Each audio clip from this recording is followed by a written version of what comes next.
bendiciendo el nombre de Dios. Este mensaje lo he titulado Que nada te detenga, ¿sí? A pesar de las adversidades, luchas o pruebas y dificultades, qué bueno es seguir adelante. Sabes que obviamente tengo ese tremendo privilegio de ministrar a las personas que están aquí y a veces las que están fuera, obviamente refiriendo a la institución. Y uno escucha distintos obstáculos que hay personas que están viviendo, ¿no? En estos días un joven me decía: apóstol, esté orando por nosotros, estamos siendo atacados. Y me señalaba una serie de situaciones que le tocaban vivir, desde encontrar en la puerta de su casa servicios u ofrenda a espíritus inmundos, ¿sí? Y ver de cómo la persona, a pesar de las pruebas que le tocaban vivir, seguía ayunando, seguía haciendo vigilia y seguía clamando y decía: bueno, apóstol, ya sé que el enemigo está se levantó en contra de nuestras vidas. Entonces él decía: toda la semana voy a estar haciendo vigilia. Y yo notaba de que eso casi no se ve, ¿no? De que cuando uno se levanta a buscar a Dios y hacer guerra y todo, te vengan y te hagan un servicio en la puerta de tu casa, ¿no?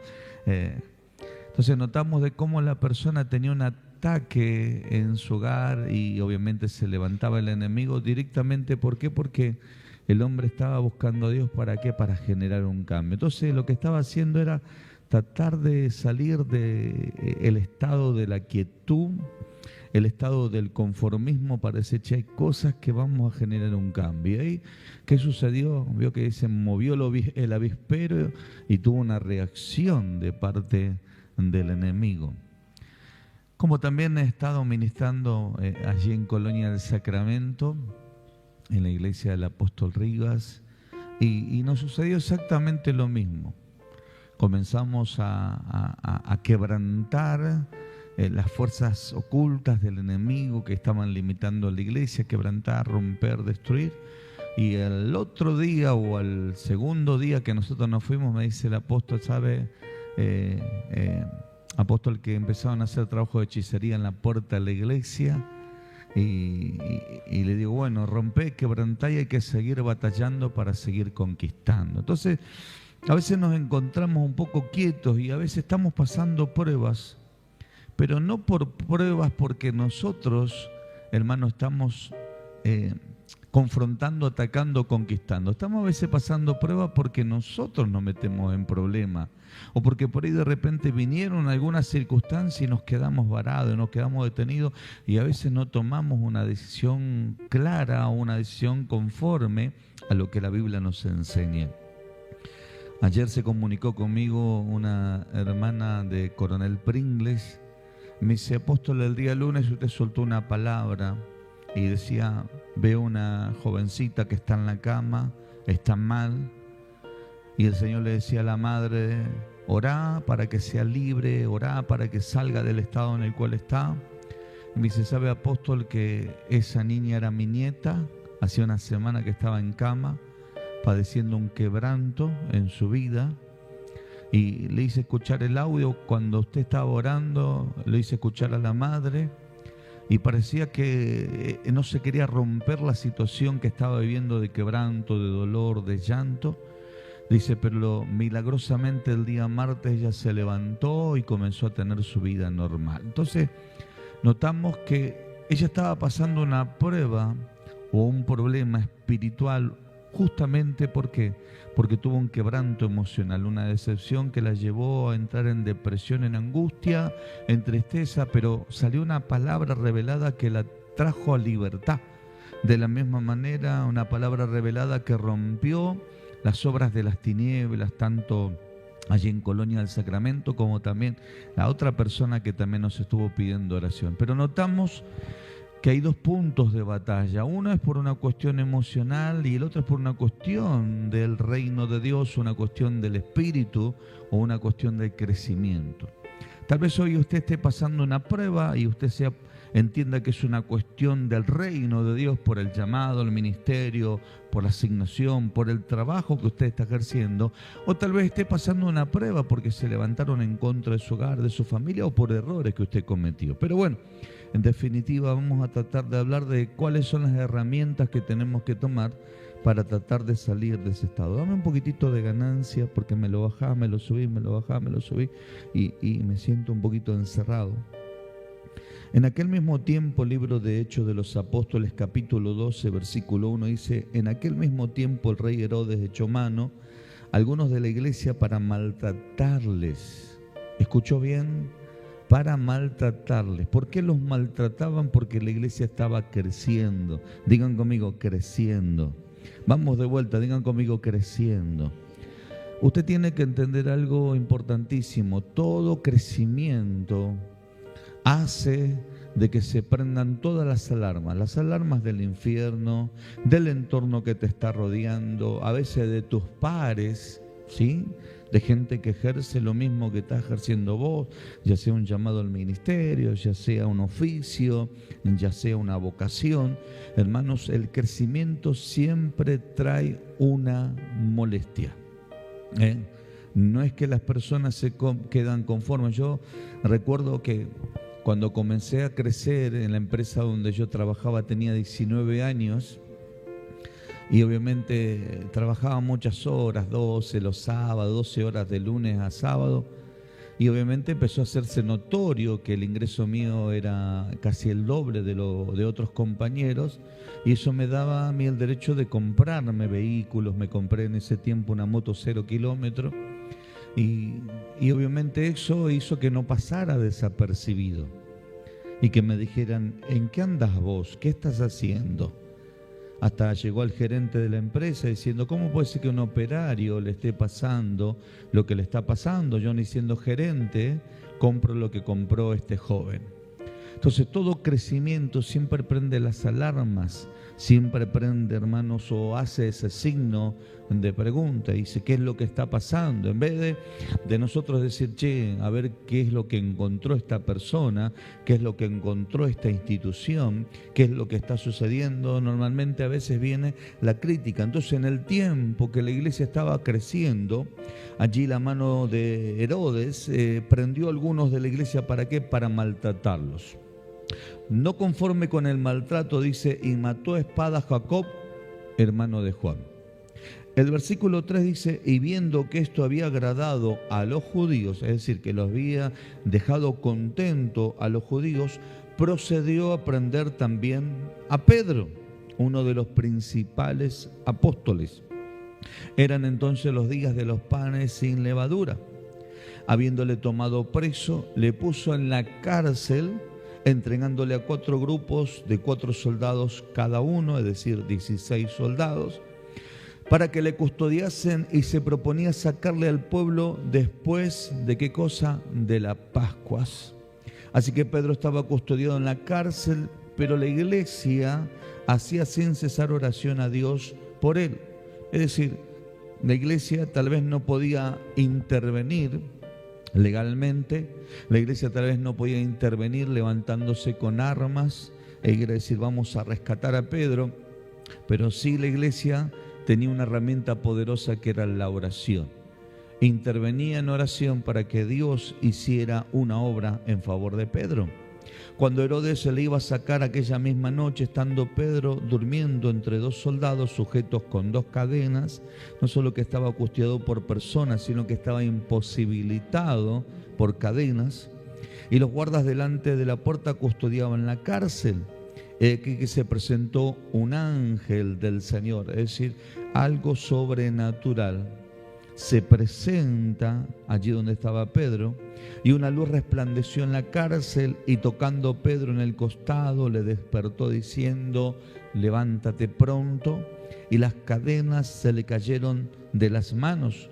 Le dijo el ángel: cíñete y átate las sandalias. Y lo es así, y le dijo: envuélvete en tu manto y sígueme. Y saliendo le seguía, pero no sabía que era verdad lo que hacía el ángel, sino que pensaba que veía una visión. Habiendo pasado la primera y la segunda guardia, llegaron a la puerta de hierro que daba a la ciudad, la cual se le abrió por sí misma, y salidos pasaron una calle, y luego el ángel se apartó de él. Entonces Pedro, volviéndose, dijo: ahora entiendo verdaderamente que el Señor ha enviado su ángel y me ha librado de las manos de Herodes y de todo lo que el pueblo de los judíos esperaba. Y habiendo considerado esto, llegó a la casa de María, la madre de Juan, el cual tenía por sobrenombre Marcos, donde muchos estaban reunidos, ¿qué cosa? Orando. Cuando llamó Pedro a las puertas del patio, salió a escuchar una muchacha llamada Rodé, la cual, cuando reconoció la voz de Pedro, de gozo no abrió la puerta, sino que corrió adentro, dio la nueva de que Pedro estaba a la puerta. Y ellos le dijeron: estás loca, pero ella aseguraba que así era. Entonces ellos dijeron: es su ángel. Mas Pedro persistía en llamar, y cuando abrieron, le vieron y se quedaron atónitos. Pero él, haciendo con las manos señal, dice que se callasen, les contó cómo el Señor la había sacado de la cárcel y dijo: haced saber esto a Jacob y a los hermanos, y salió y se fue a otro lugar. Luego se fue de día, y hubo no poco alboroto entre los soldados sobre lo que había sido de Pedro, es decir, había una confusión: ¿quién lo liberó a Pedro? Mas Herodes, habiéndole buscado sin hallarle, después de interrogar a los guardias o a los guardas, ordenó llevarlos a la muerte. Después descendió de Judea a Cesares y se quedó allí. Es decir, mis queridos hermanos, notamos que no solamente Dios liberó a Pedro, notamos que no solamente no pudieron entender cómo Dios liberó a Pedro, el enojo de Herodes, la muerte de los soldados, y vemos que Pedro estaba pasando una prueba. ¿Sabe por qué? Por predicar la palabra de Dios. Pedro estaba pasando un momento difícil por dar testimonio de la grandeza de Dios. Y eso es una de las cosas que en este tiempo tenemos que entender. Hablamos con los pastores que a veces estamos tan ocupados y hasta preocupados por situaciones en las cuales no tendríamos que preocuparnos. Como cabeza de hogar y padre de familia, tendríamos que estar ocupados de traer sustento a nuestra casa. ¿Está de acuerdo conmigo? Porque eso lo enseña la Biblia. La mujer tendría que estar ocupada de ser la ayuda idónea para que el conquistador, como cabeza y hombre del hogar, se sienta seguro y firme de que están conquistando una misma visión. ¿Es bíblico lo que le digo? Amén. Ahora, la función del ámbito pastoral sería nosotros pastorear la grey, consolidar las almas, ministrarlas, conducirlas, llevarlas al arrepentimiento, traer esa puerta o esa apertura a los cielos para que nadie se pierda. Entonces, a veces estamos tan ocupados, estamos tan preocupados en un tanto de cosas en las cuales ni siquiera Dios está en el asunto. Pero nosotros nos seguimos metiendo en terribles problemas. Hoy hablábamos con los pastores, hay gente que ha edificado templo y no tiene gente. Cuando en realidad lo que hace la diferencia a un templo, ¿sabe qué es? La gente. Es decir, es Dios habitando en ese templo. ¿Por qué? Porque hay gente que va a recibir la palabra del Señor. Y a veces estamos ejerciendo, yo creo que, hermanos, los que tendrían que estar preocupados por construir, ¿quiénes serían? A ver, díganme. Los arquitectos, los ingenieros, los contratistas, ¿no le parece eso a usted? Tendrían que estar preocupados por eso. El abogado tendría que estar preocupado por ver cómo libera a Pedro. No sé si me entienden lo que le digo, ¿no? ¿Y la iglesia qué tendría que hacer? La iglesia tendría que orar para que Dios traiga libertad. No sé si me va entendiendo. Entonces, hay momentos en la vida. Tocalo a tu hermano, decirle que la preocupación no te detenga. Decirle también que el afán no te detenga. Entonces, hay momentos en la vida donde estamos metidos en problemas y decimos que las pruebas que estamos pasando es por causa del Señor. Y no es por causa del Señor, es porque nosotros nos metimos en problemas. Es porque nosotros actuamos incorrectamente y nos metimos a hacer cosas que no teníamos que hacer. Y ¿saben qué? Yo conozco un solo Salvador. Tal vez usted conozca algún otro más, pero ese Salvador se llama Jesucristo. A veces nosotros queremos ser Salvador, a veces queremos ser el Paracleto, el Espíritu Santo, y a veces no queremos tomar la posición de Dios Padre.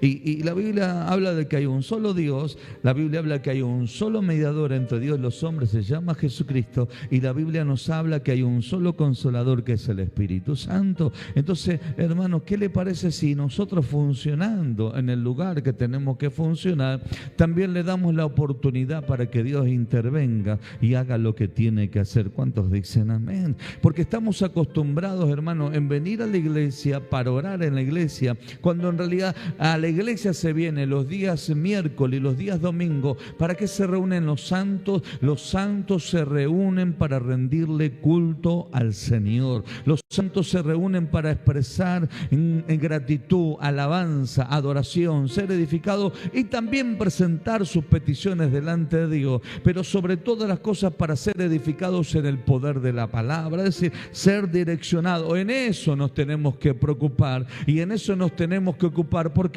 Porque eso será medicina para nuestros huesos, eso será libertad para nuestra mente, eso cargará, hermanos, en nuestro depósito espiritual. Algo muy importante, dice la Biblia que la fe viene por el oír y por el oír la palabra del Señor. Entonces el escuchar la palabra en la casa del Señor hace que nuestra fe sea creciente, nos levantemos y digamos, vamos a seguir adelante en aquellas cosas que Dios nos ha entregado en el nombre bendito de Jesús. Ahora, hermanos queridos,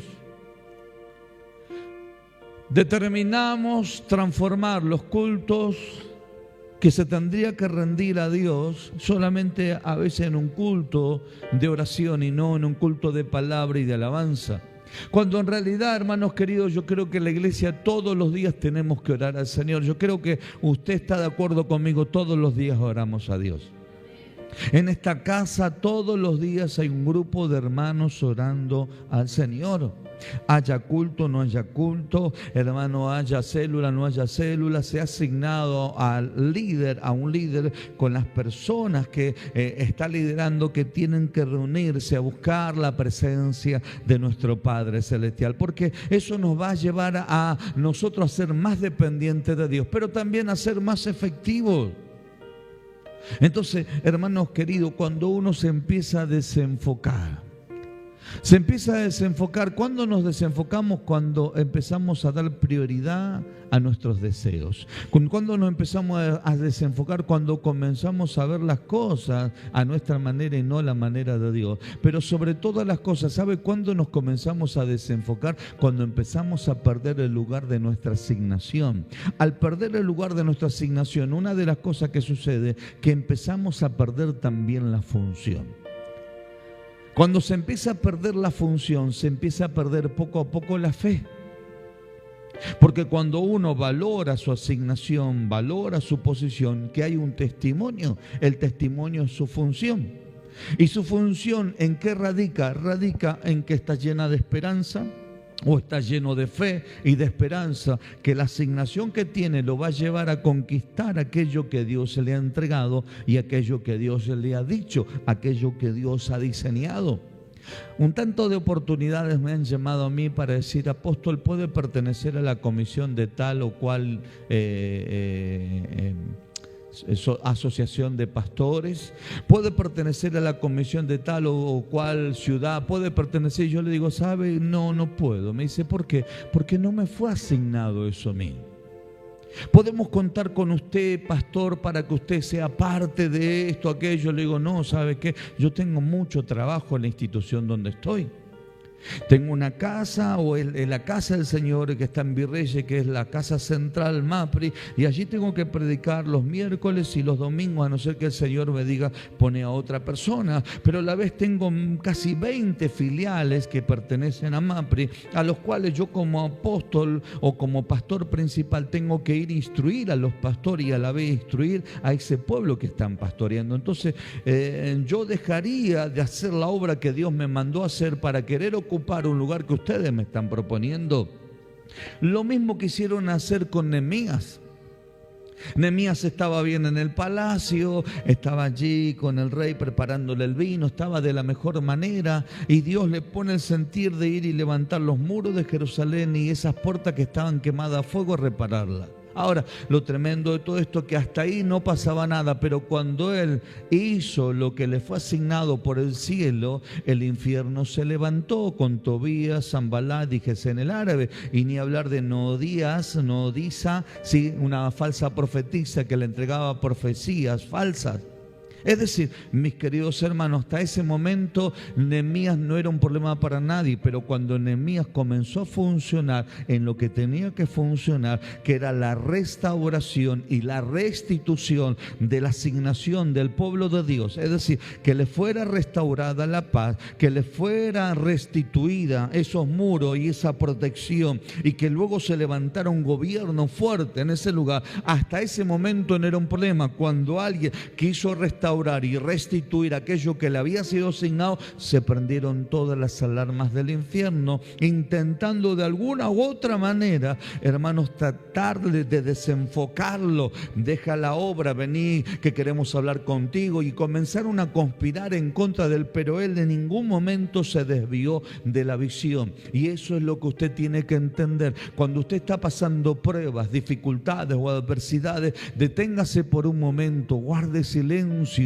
y abra su mente a la presencia de Dios para ver si la prueba que estamos pasando es por causa de nuestros errores, de nuestras equivocaciones, es consecuencia de haber tomado malas decisiones, o se levantó, hermano, el infierno porque está queriendo detener aquello que usted está haciendo para la gloria de nuestro Padre Celestial. Si es así, como lo último que le dije, fortalézcase en el Señor, comencemos a orar y a clamar, porque seguramente también vendrá una gran victoria sobre la prueba que usted está viviendo en el nombre de Jesús. Hay personas que me dicen, tengo un problema con mi esposo, o viceversa, el marido dice, tengo un problema con mi señora. Partamos de una base, ¿qué es lo que sucedió para tener un problema? Hubo maltrato, falta de respeto, insulto, etcétera, etcétera. No, me hizo algo que me hizo reenojar y me sacó. En vez de resolver la situación con paz, con tranquilidad y en base a la palabra, ¿cómo fue nuestra reacción? Una reacción humana en querernos defender nosotros, y en vez de sanar y restaurar terminamos destruyendo, y automáticamente decimos, el diablo se nos levantó. Nosotros le dimos autoridad al enemigo para que él se siga levantando. Y usted me dice, ¿cómo hago para enmendar? ¿Cómo hago para resolver? Teniendo paz, teniendo libertad, pidiendo perdón, reconocer mi equivocación y restituir, hermano, lo agraviado, es decir, lo que yo he hecho mal. Señor, perdóname, perdona a la persona que tengo que perdonar, o pedir perdón y levantarme y decir, llegó el momento donde yo tengo que salir a la conquista, porque esto no me puede detener. Entonces, la iglesia en este tiempo, hermano, está pasando prueba, y yo creo que ninguno hoy estamos encarcelados por causa del Señor. Ninguno llegamos a pasar situaciones, hermano, tan adversas como ser aserrados, como en el caso de los apóstoles, ser hervidos en aceite, como el caso del apóstol Juan, y así un tanto de cosas, como Pedro dijo, yo no soy digno que me crucifiquen como al maestro, entonces lo crucificaron, hermanos, al revés. Sin embargo, no negaron su fe, se mantuvieron firmes y creyeron, hermano, que lo que estaban pasando solamente era algo transitorio, porque a ellos les estaba esperando una gloria mucho más poderosa y mucho más fuerte de lo que han vivido hasta ese momento. Por eso es que le vuelvo a decir, hay personas que están pasando momentos difíciles, pero qué bueno es cuando uno dice, che, estoy dispuesto a sacarme el chip. Estoy dispuesto a formatear mis pensamientos. Estoy dispuesto a qué cosa, cambiar mi corazón. Si vos estás viendo, anoche nosotros hablábamos en la célula que tenemos en Mateo. El mensaje se lo titulé, cuando el pasado te sale al encuentro. ¿Qué es lo que debes de hacer cuando el pasado te sale al encuentro? Y les enseñaba que cuando el pasado le salió al encuentro a la viuda de Sarepta, dice la Biblia que la viuda, cuando se muere su hijo, le dijo al profeta Elías, has venido a traer a memoria las iniquidades y los pecados que yo he cometido. Fíjense que la mujer no le echó la culpa al profeta, dijo, mi hijo se murió porque yo viví una vida mala. Cuando le presentaron allí a ese ciego delante de Jesús, los discípulos le preguntaron, le dijeron, ¿quién es el que pecó? ¿Cuál es de la familia el que pecó para que él naciera ciego? Automáticamente miraron la raíz del pasado. Es decir, hermanos, lo que notamos que aún la viuda de uno de los hijos de los profetas que clamó a Eliseo y le dijo, tú sabes que tu siervo mi marido era temeroso de Dios, pero han venido los acreedores para tomar 2 hijos míos por siervo. Le salió el pasado al encuentro, hermanos, para afectar la generación. Notamos que el pasado le sale al encuentro en estas 3 oportunidades y le puedo enumerar un montón de cosas más. Pero las personas tuvieron una reacción buena. ¿Cuál reacción tuvieron? Que la viuda de Sarepta fue el profeta y el profeta oró y su hijo resucitó. Que la otra mujer, hermano, que era de los hijos de los profetas y clamó a Eliseo, fue en busca de una solución e hizo caso en lo que Dios le dijo. ¿Y qué sucedió? Sus hijos no quedaron en esclavitud. Es decir, lo que notamos que aún mismo el ciego también fue en busca de Dios para que Jesús hiciera un milagro. Cuando usted va a los médicos le preguntan, ¿su familia tiene diabetes, tienen cáncer, alguna presión arterial? Y te empiezan a enumerar un montón de cosas allí. Y yo sabe que le digo, mi familia no tuvo nada. Y usted me dice, apóstol, ¿está mintiendo? No, porque la Biblia dice que las cosas viejas pasaron y aquí son hechas todas nuevas. Yo no le voy a decir los antecedentes que tuvieron. Si de muchos de esos el Señor los ha librado. Entonces, mis queridos hermanos, cuando nosotros entendemos que las cosas viejas pasaron y que aquí son hechas todas nuevas, ahí es cuando yo tengo que determinar, comenzar a transitar y a caminar el camino que el enemigo no quiere que usted camine y ni que yo camine. Porque cuando comenzamos a caminar y a transitar ese camino nuevo, lo que nos vamos a encontrar con el Señor es que Dios no solamente va a cambiar los patrones de conducta que tenemos insertados en la mente, en la manera de hablar, en la manera de ver, en la manera de pensar, hermanos queridos, sino que Dios te va a decir, yo te quiero llenar de fe porque tengo cosas grandes para tu vida. Y ahí es cuando usted y yo comenzamos a valorar lo asignado de Dios para con nuestras vidas. Por eso es que a Pedro, cuando Dios lo libera, el hombre, hermano, pensó que era una visión, pero luego se entendió que Dios había enviado a su ángel. ¿Por qué? Porque todavía le restaba un montón de camino por delante a Pedro y era seguir predicando la palabra del Señor. Si la prueba no te mató, si la prueba no te destruyó, si la adversidad no te pudo tal vez allí, hermano, llevar al fracaso, tienes que entender que hay algo más grande que te está esperando en el nombre de Jesús. Pero tenemos que hacer lo mismo que hizo la iglesia, orar a Dios y pedir a Dios que los obstáculos sean quitados, que las barreras sean quitadas, pedir perdón a Dios si hubo algo que nos estuvo limitando o deteniendo, pedir perdón a Dios si en algo hemos cometido equivocación y comenzar a edificar lo que Dios quiere que edifiquemos para comenzar a ver la gloria del Señor. ¿Cuántos están de acuerdo? Díganme fuertemente a eso. Yo he entendido, mis queridos hermanos, que si yo no tengo nada para darle a la gente, conocimiento bíblico, teológico, conocimiento, hermanos, y desarrollo de lo que es la vida, de lo que es el desafío, de lo que es el crecimiento, de lo que es practicar la fe, estructurar una iglesia, etcétera, etcétera, etcétera, para sostener una institución. Hermanos, de nada sirve pararme a decir soy presidente de, o ser un pastor, hermanos, en el cual Dios me ha asignado para funcionar. Entonces, nosotros tenemos que entender que hay cosas en las cuales Dios nos ha asignado y son sobre esas cosas que nosotros tenemos que trabajar. Y hay otras tantas, hermanos, que hay gente que le compete hacerlo y que hay que, hermanos, derivarla a quien les corresponde. Porque cuando comenzamos a funcionar dentro de una estructura, fíjense que la parte empresarial lo entendió. Fíjense, hermanos, que los emprendedores lo entendieron. Fíjense que los gobiernos lo entendieron. Y hoy a la iglesia le cuesta entender. El gobierno entiende que está diseminado todo un gobierno por más de 20 provincias, con gobernadores, con intendentes de distintas ciudades, con concejales que a la vez están en esas ciudades, etcétera, etcétera, etcétera, que conlleva ¿qué cosa? Una información, porque usted no va a ver que el presidente va a venir a preguntarle a usted qué le pasa. Y aunque usted diga, no, porque no le importa a la gente, hermano, aunque le importara a la gente, nunca va a poder llegar a todo el pueblo. Somos más de 47 millones de habitantes. Pero el hombre, al estructurar una nación, con cada uno, desde el gabinete, desde, bueno, hay un tanto de cosas que yo obviamente no estaré en la política, desconozco. Eso hace, hermano, que entre todo ese gobierno puedan de alguna u otra manera solucionar, emprender, conquistar y avanzar sobre lo que es una nación. De la misma manera en la parte empresarial, el empresario, el inversor, determina tener una visión, se la plasma allí. ¿A quién?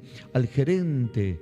Y hay distintos gerentes en los cuales le va plasmando y cada uno se estructura con el fin de llegar al operario para que llegue al producto con el cual llevarán adelante esa empresa. De igual manera tenemos que entender, iglesia querida, que esa función que los ha llevado a ellos a conquistar y a crecer es la misma función que nos va a llevar a nosotros a conquistar y a crecer. Pero para eso tenemos que saber diferenciar entre la prueba que viene por causa del infierno, porque estamos avanzando, y entre los problemas que yo mismo me ocasiono. Veo que hay gente que es problemática, hermano. No sé si conoce usted alguno. Capaz que acá no, en nuestra institución, tal vez sea en otro lado.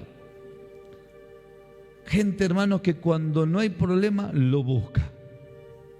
Y son especialistas en buscarlo, hermano. Si usted le dice, busca una solución, hermano, en eso no. Pero si usted le dice, sea especialista en buscar un problema, hermano, ahí enseguida te lo trae. Y usted dice, ¿para qué se metió en ese problema? ¿Para qué se metió en ese? Ocupe el lugar que le corresponde y haga responsable a quien competa lo que usted está afligido por intentar de alguna u otra manera querer ejercer. Deje que se haga cargo el quien se tiene que hacer cargo y usted siga creciendo en lo que Dios le mandó hacer, porque va a ver la gloria de Dios, pero también va a ver el respaldo de parte del Señor. ¿Cuántos dicen amén a eso? Entonces a veces, inclusive hasta como pastores, cometemos la grave equivocación. ¿Qué te pasa que no puedo dormir porque estoy pensando en el Jaimito? ¿Qué está haciendo el Jaimito? Está en el baile. Mientras usted está orando, está afligido, el Jaimito está, pero los cuartetazos y está bailando y está, y bueno, dejemos ahí nomás, ¿no? Y después viene acá y usted le dice, ¿cómo estoy contento? Anoche me fui de farra, ¿no? Y usted ha afligido toda la noche orando por el Jaimito. ¿Se dio cuenta? Y la persona lo ve desde una perspectiva diferente a la que usted lo ve, y usted le quiere hablar encima y hasta capaz que se ofende porque usted lo está corrigiendo. En vez de decir, Señor, yo te lo entrego, es tu hijo. Oro, Señor, para que lo guardes, lo proteja, pero también sácame la carga, Señor, porque lo amo a mi hermano Jaimito, pero, Señor, es terrible este Jaimito, ¿no? Así, hermano, nos pasa de gente siempre aconsejándole lo mismo, siempre diciéndole lo mismo que tiene que hacer. La pregunta es, ¿no hace caso? No hace caso. ¿Y cuál es el punto? Siempre tienen el mismo resultado. ¿Por qué? Porque hacen las mismas cosas de siempre. Entonces uno tiene que aprender a descansar, aprender a disfrutar lo que el Señor nos está dando, pero saber, hermanos, que aún disfrutando y creciendo en lo que Dios nos está dando, qué bueno es tener esa prueba. No sé si me entienden lo que le digo. Qué bueno es pasar prueba por crecer en lo que Dios te dio. Qué bueno es pasar prueba por aquello que Dios te ha asignado. Qué bueno, hermano, es desarrollar y que el enemigo se te levante cuando te está viendo que tú estás creciendo y estás viendo la gloria del Señor. Entonces, yo creo que, hermanos, mira, que como les dije, recibí 2 profecías en un mes, de 2 profetas distintos. Me dijeron que viene un tiempo de crecimiento y que no es con espada ni con ejército, sino con el Espíritu de Dios. Entonces, ¿qué tengo que hacer yo? Me tengo que abocar allá, a la presencia de Dios, a buscar a Dios. Cuando venga un problema, orar por la necesidad de la persona, bendecirlo, si hay demonios, reprenderlo, enseñarle de cómo tiene que conducirse, sembrarle una palabra en su mente y que Dios quiera que llegue a su corazón, porque la Biblia nos enseña que tal es el pensamiento del hombre, así es él. Significa que lo que piensa es lo que manifiesta, lo que piensa es lo que habla, lo que piensa es cómo se conduce. Vio que hay gente que dice, perdóname, me fui de boca porque me enojé. Tócale otro mes, ¿conoce a alguno? Vio que algunos se enojan y dicen, perdóname, no sé, me salió de adentro. Dijiste una verdad, te salió de adentro. Ahora tenés dos opciones. O dejás que eso que está adentro quede ahí adentro y se siga creando una raíz malísima, o determinás eso que salió a la luz generar un cambio. Ojalá que elijas la última parte. Es decir, no puede estar esto dentro mío, tiene que salir y tengo que ser libre. Dios permitió el enojo, Dios permitió la prueba y ahora me doy cuenta que tengo esto dentro mío, que tengo que ser libre en el nombre de Jesús. No te permitas que nada te detenga. Tienes que seguir avanzando. Jesucristo fue un claro ejemplo. Pedro lo quiso detener, Jesús le dijo: apártate de mí, Satanás, porque me eres de tropiezo. La mamá, los hermanos de Jesús lo quisieron detener. Él dijo: mi mamá y mis hermanos son aquellos que hacen la voluntad de mi Padre. Entonces hay un montón de cosas que te van a querer detener, pero que nada te detenga si entendiste la asignación que Dios te ha entregado en el nombre de Jesús. Ni tampoco que cambien tu esencia, porque yo le vuelvo a decir, aunque yo sigo enseñando gente y siempre le enseño lo mismo y siempre tienen el mismo resultado porque hacen lo contrario de lo que uno le enseño, yo no dejo de amarlo, lo sigo amando, lo sigo respetando y lo seguiré aconsejando. ¿Por qué? Porque no tengo que cambiar mi esencia. Yo tengo que seguir siendo lo que Dios diseñó que tengo que ser. Así que póngase de pie, por favor, tocale a tu hermano, decirle que nada te detenga. Decirle que nada te detenga, decirle.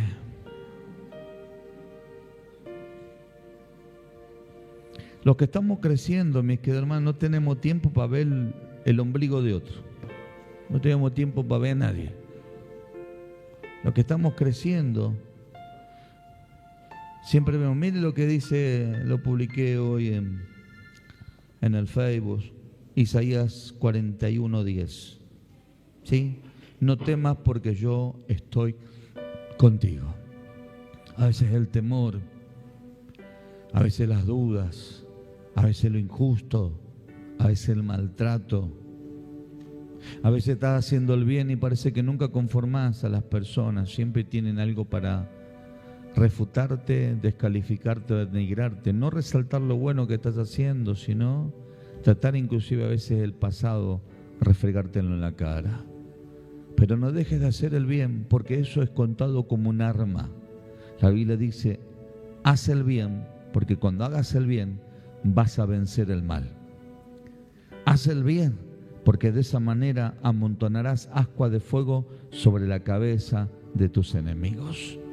Que nada cambie la esencia que está dentro de tu corazón, que se llama Jesús. Que nadie cambie el poder del Espíritu Santo. Hermano, y si usted se siente rechazado, sánese, hermanos queridos. Acá nosotros no lo queremos rechazar, lo queremos abrigar.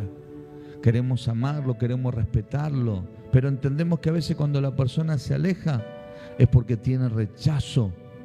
Y seguramente que alguien lo quebrantó, lo dañó, lo maltrató. Por eso es que siente rechazo. Entonces qué bueno es cuando uno dice, che, necesito sanarme, necesito ser libre. Necesito que Dios haga una obra. No te confundas.